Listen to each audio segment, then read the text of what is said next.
The House of Representatives don't pass for second reading one bill wey dey seek to make the Domestic Workers Bill of Rights law for Naija. The bill wey Akeem Alabi sponsor aim na to establish better labour protection for domestic workers, make sure say dem get fair wages, better working conditions and legal recognition of their rights. As Alabi lead the presentation for plenary, im tok say e dey urgent make dem formalize protection for domestic workers wey still dey among the most vulnerable labour groups for Naija. E highlight issues like low wages, no contract, abuse and bad working conditions, and come stress say the bill go help Naija meet global labour standards. In 2011, Nigeria signed a treaty at the International Labour Organization in Geneva. We signed a treaty to enforce and ensure labour standards for domestic workers. But since then, it has not been domesticated.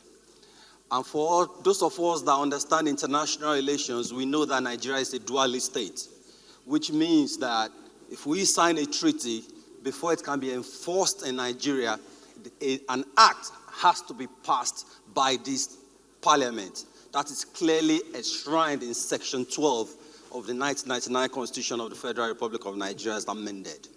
It would be fantastic, Mr. Speaker, if this assembly, the 10th assembly, can be the parliament, can be the house that eventually passes this into law. From the moral perspective, Mr. Speaker, this is big 2025, but a lot is still happening.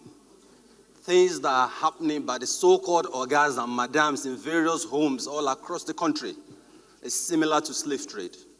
Dehumanizing acts carried on, perpetrated, and these domestic workers, a lot of them living in what we can call modern-day slavery. Make una no forget say, as we see am, na so we dey talk am. We no dey take blame. Ekata Ojisele reporting for TMC TV.